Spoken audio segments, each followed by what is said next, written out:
Hello नमस्कार दोस्तों। आज दुनिया का हर एक देश चाहता है कि वह अपने देश का नाम रोशन करे और वह ओलंपिक में रिप्रेजेंट दे अपने देश को।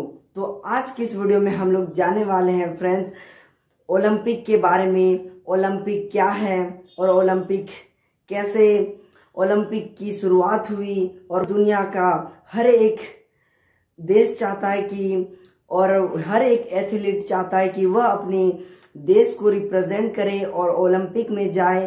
तो ये सबकी इच्छा होती है। तो आज की इस वीडियो में हम लोग यही जानने वाले हैं। Hello friends, I am Shravan Vedia. Today we are study about in Olympic and new facts of Olympics.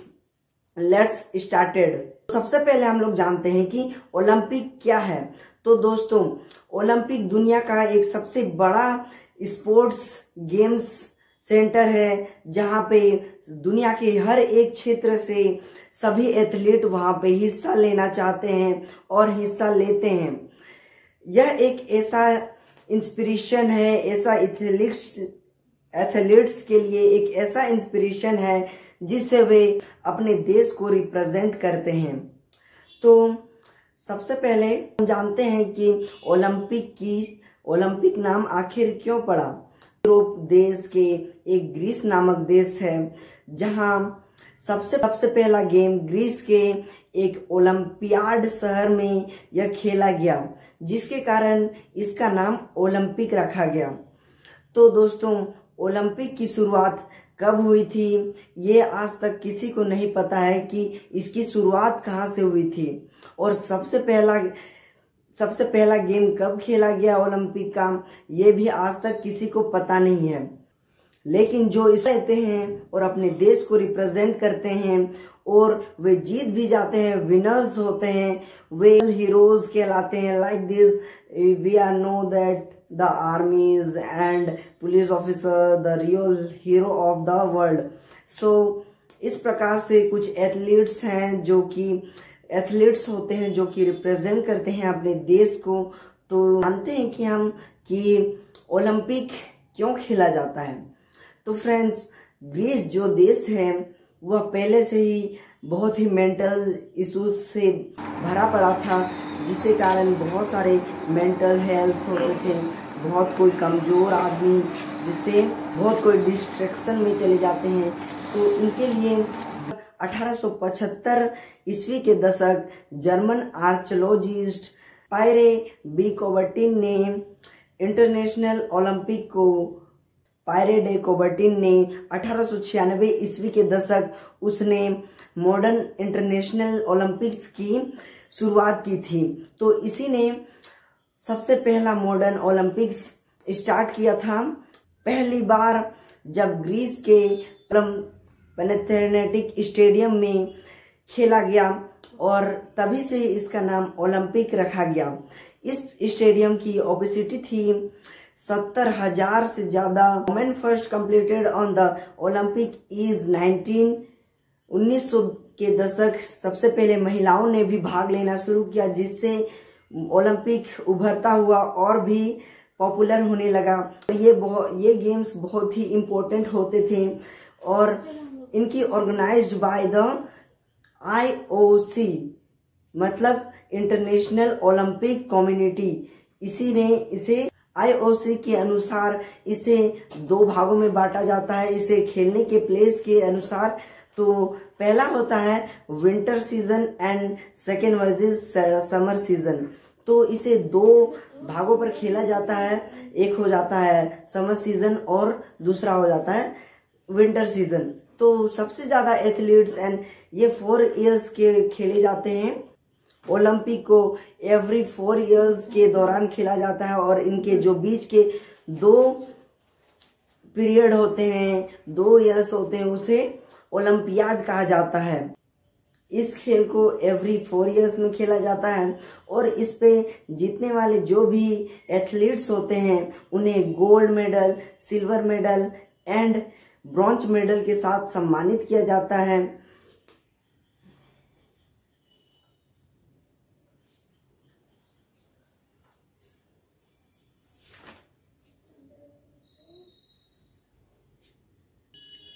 इसमें कुछ ऐसे प्रमुख गेम्स हैं जो ओलंपिक में बहुत सारे खेले जाते हैं, जैसे कि स्विमिंग हो गए, जेवलिंग थ्रो हो गए, जंप हो गए, हाई जंप हो गए, रनिंग हो गए, स्प्रिंट हो गए, इत्यादि बहुत सारे ऐसे गेम्स हैं जिसे खेले जाते हैं।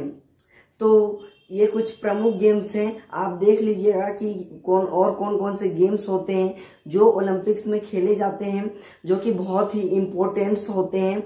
तो इसके पश्चात हम अगर बात ना करें कि इन पांच सर्कल होते हैं, रिंग होते हैं, इनका मतलब क्या है, तो इसका कुछ कारण ही नहीं होता है।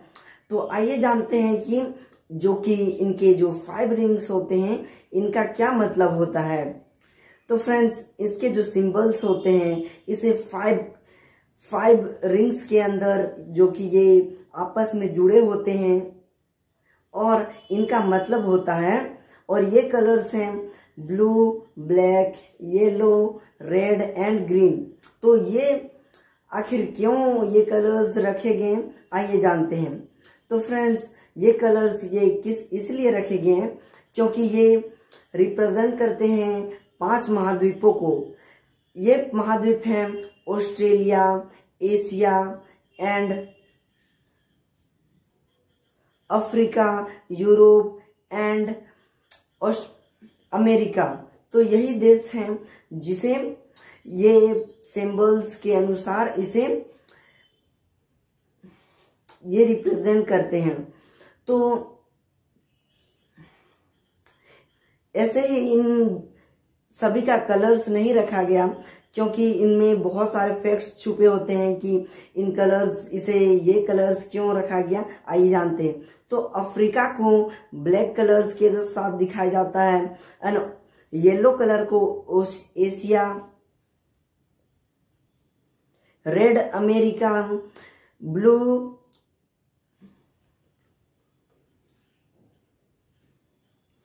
Europe and green Australia. तो इन सभी को दर्शाता है आखिर ये क्यों रखे गए इन कलर्स में, तो आइए जानते हैं। तो इन सभी को जानने के लिए सभी देशों के, सभी महाद्वीपों के फ्लैग्स को रखा गया, सभी देशों के फ्लैग्स को, और इनके फ्लैग्स के अनुसार जो जो कलर्स इनमें सभी देशों के कलर्स मैच करते थे, और जिसमें सभी फ्लैग्स पर उन कलर पर होता था उसे ही इसी के अनुसार उसे कलर दिया गया। और यह कलर कब दिया गया था एंड सिंबल की स्थापना कब हुई थी, 1913 ईस्वी में जब इसे बनाया गया था। तो फ्लैग्स के अनुसार और उनके महाद्वीपों, 5 महाद्वीपों के जो फ्लैग्स होते हैं, जो उन देशों के, सभी देशों के फ्लैग्स के अनुसार इसे कलर दिया गया। आई होप कि आपको आज का वीडियो बहुत ही होपफुल होगा इन फैक्ट को जानने के लिए। तो आज का वीडियो को यहीं पे समाप्त करते हैं। अगर आपको यह वीडियो अच्छा लगा होगा तो प्लीज हमारे चैनल को कर दीजिएगा सब्सक्राइब। अगर आपको यह वीडियो अच्छा लगा होगा तो लाइक का बटन जरूर से दबा दीजिएगा। अगर इस चैनल पे नए हैं तो प्लीज हमारे चैनल को कर दीजिएगा सब्सक्राइब।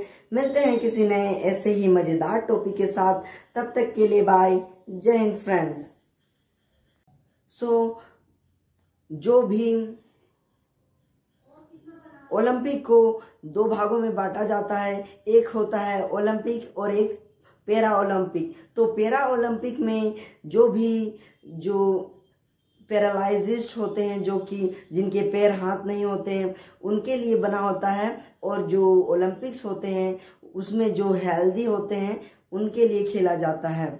और हम जानते हैं कि हमारा इंडिया ओलंपिक में कैसे और कब से इंडिया भाग लिया।